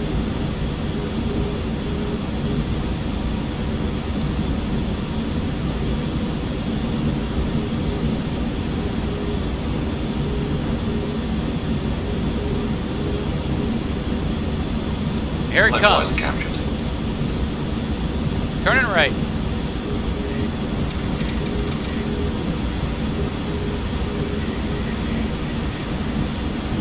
Glide slope's alive. 1 dot to go. Flight idle.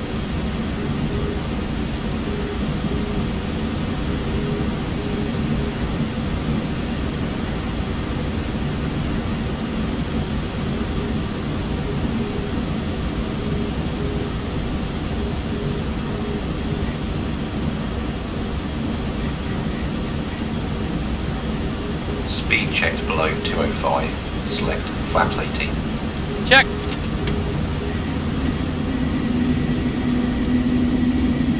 Glide slope captured. Check.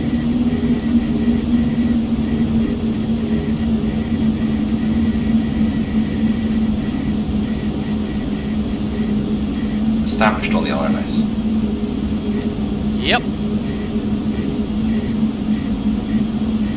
Speed check below 205, select gear down. Speed checked below 180, select flaps 24. Speed checked below 170, select flaps 30.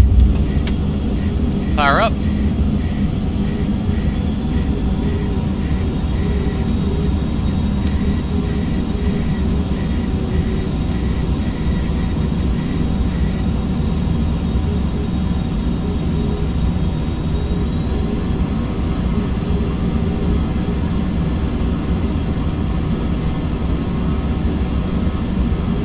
Okay, I'm gonna bring it down to VREF.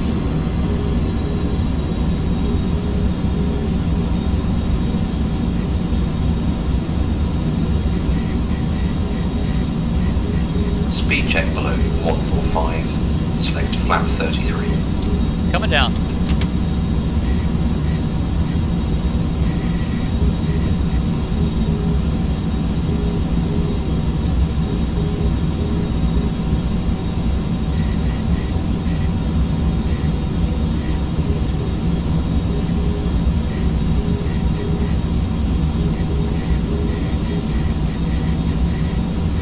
You feel that wind shifting?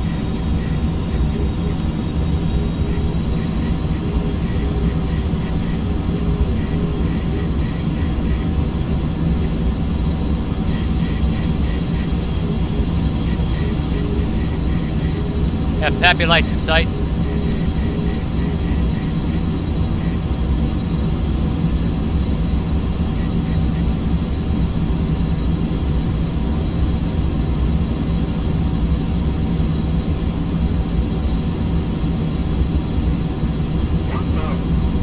Check. I'm gonna write it down a little further.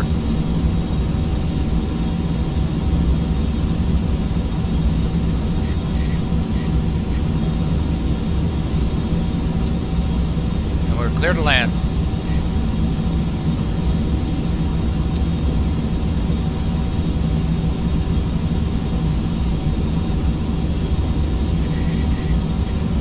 We're getting knocked around quite a bit.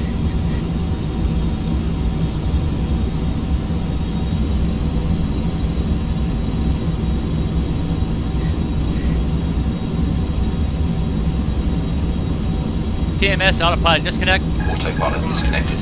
My airplane. Air brakes deployed.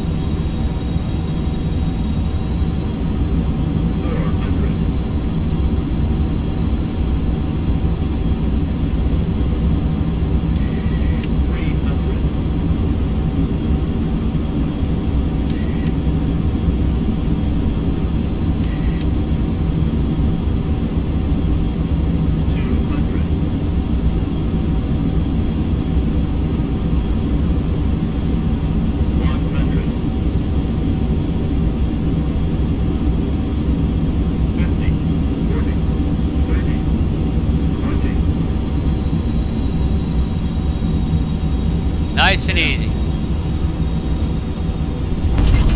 Ground idle. Yellow and green spoilers. Brake pressure seen.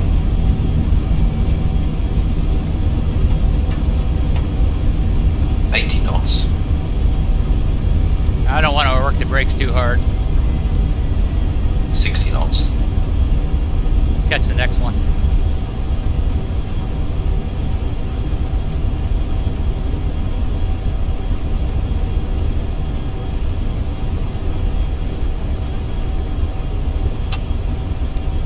Stow the air brakes. Turn right. Clear right. Contact ground.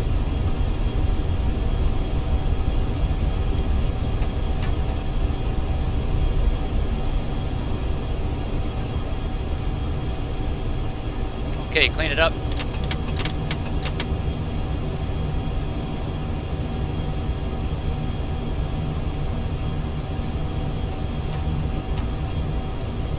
And we made it. Taxi light and strobe off. Taxi light on, strobe off. Radar off. Off. Standby.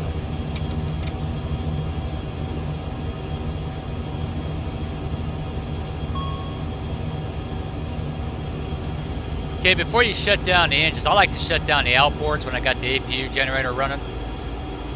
Just got to give it about a minute. I'll let the hydraulics catch up. That light will go off.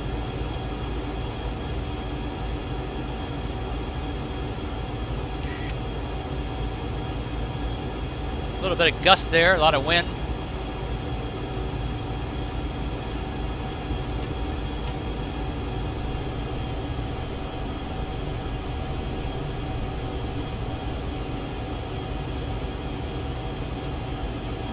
And we're going to gate F87.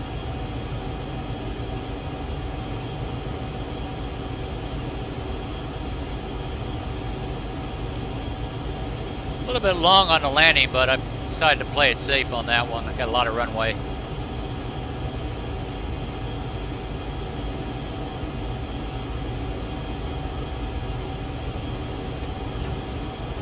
I usually make this turn off right about here.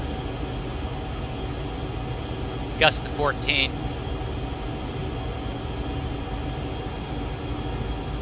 Getting knocked around a little bit on that approach. It is challenging to fly this thing. I think what determines whether or not you want to purchase it or not, or fly it, or learn to fly it, I think for a lot of people is dependent upon what their flying experience is. I like it.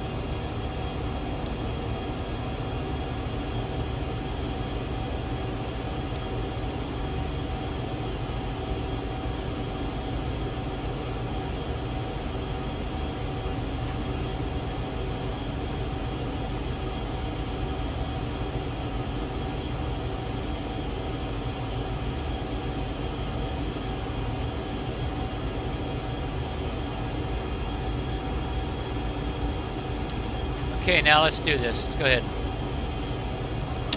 All the way back to... Before we do that, shut the generators off. Secure that, and then go ahead and shut the engines down. 1 and 4. 2 and 3 supply the hydraulics, the APU supplies the electric.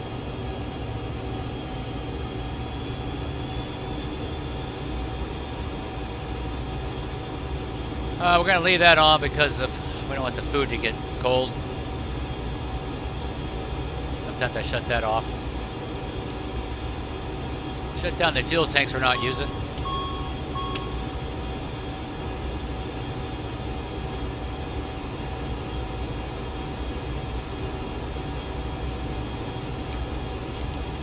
Flight directors off.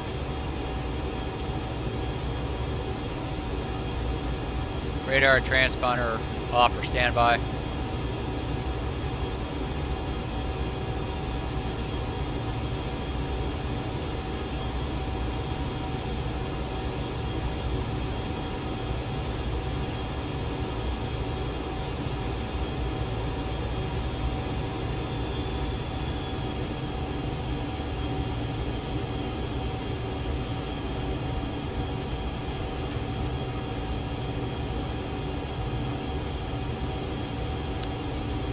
Yeah, there's no numbers on the gantries, so I'll have to guess.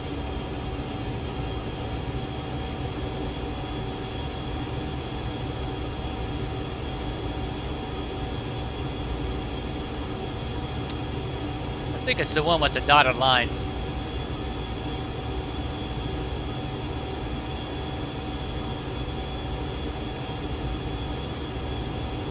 I believe that's it. I don't know if that's 87, but it'll do.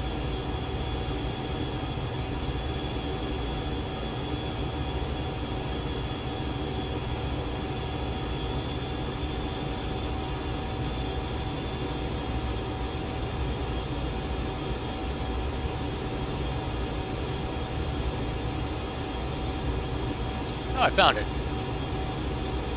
Lucky.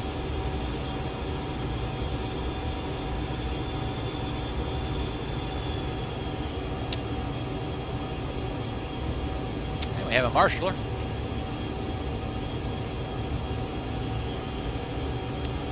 Taxi light off. Turn off light off.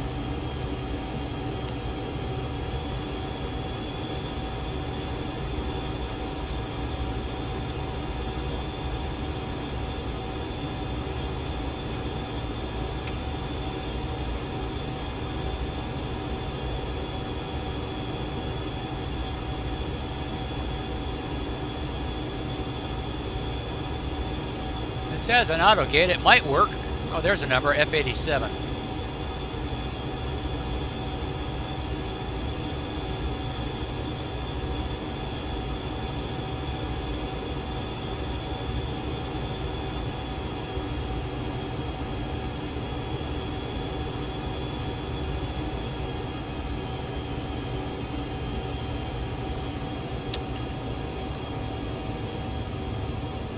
And shut down.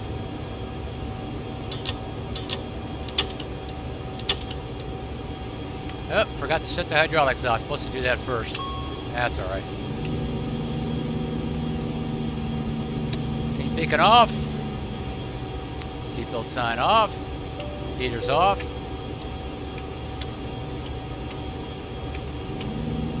And we don't need PTU. Flaps are up. Trim is neutral. Brakes set. Pressure's good.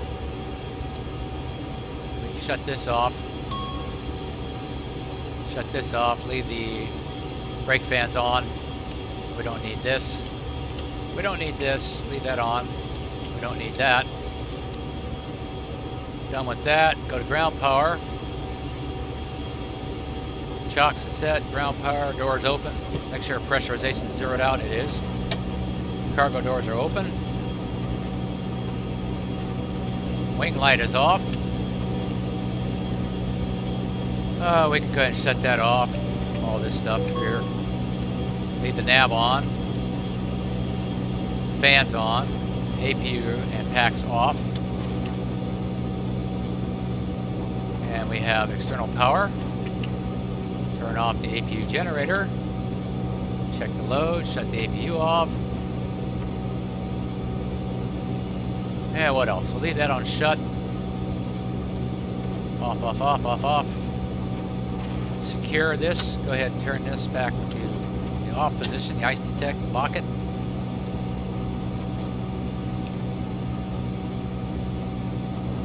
And go ahead and shut off the fuel pump.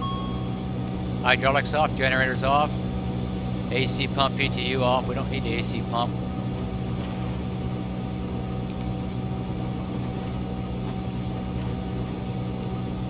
And let's start unloading. 30, we can go ahead and shut that off now. Transponder stead away. Let's go ahead and get rid of everybody. Unload.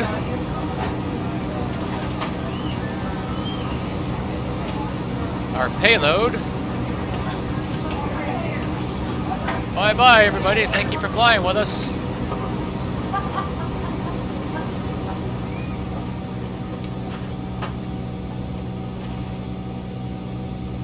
See how quiet it gets?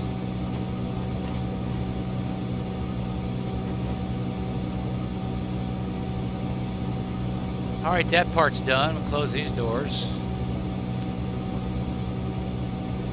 Go to our checklist. Yep. Cabin with secure ice protection is required. APU air is required. Engine air packs is required. And that disconnects. I'm going to shut the power off now.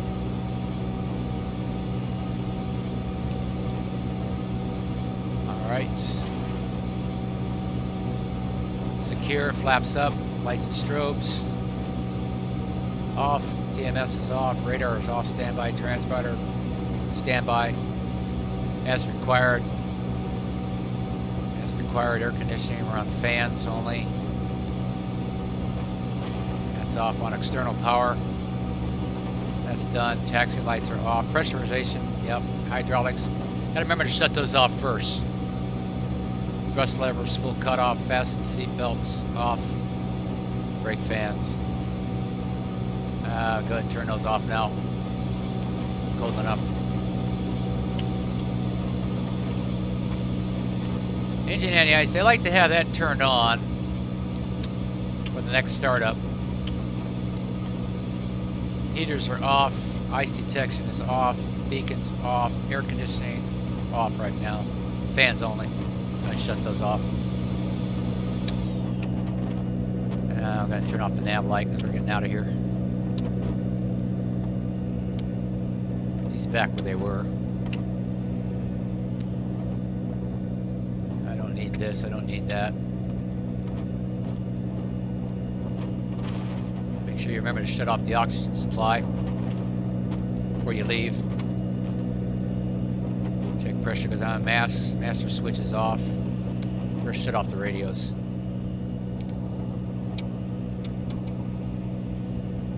Shut those off. Then shut off the master. Avionics off. Brake fans are off. Anti-skid. Lift spoilers off. Off. Cabin emergency lights. I did shut that off, didn't I? Yes, I did. Packs are off. APU air off. APU test overspeed. Don't know how to do that. Fuel pumps are all off. Galley. Yeah, we better shut that off now. Before we leave, all lights are off. And go ahead and turn this off. Off. Off. Off. Off. And shut down the external power.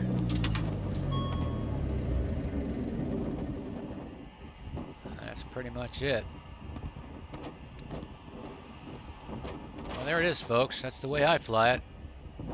I hope it was helpful. A bit loud, but I like it that way. And before we leave,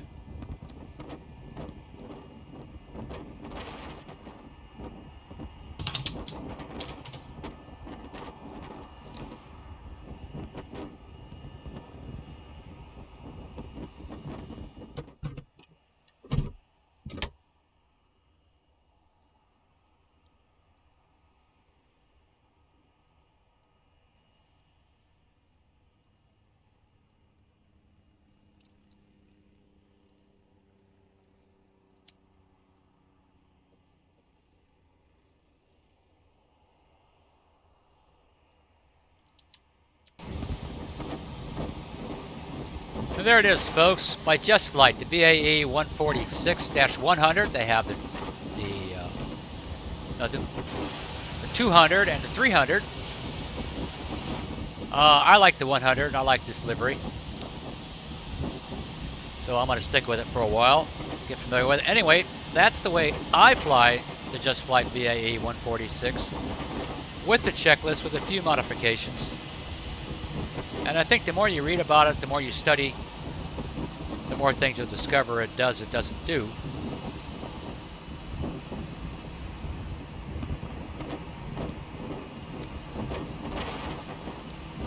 Like these doors don't open, like here's where the hydraulics are.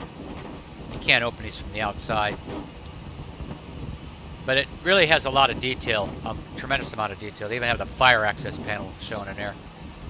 Be cool if all that stuff worked. You could open and close these little doors and check your sight glasses, your minimum pressures on your accumulators, your filters, and all that kind of stuff. APU is housed back here. APU exhaust. You got your discharge, your pressure discharge ducts out here.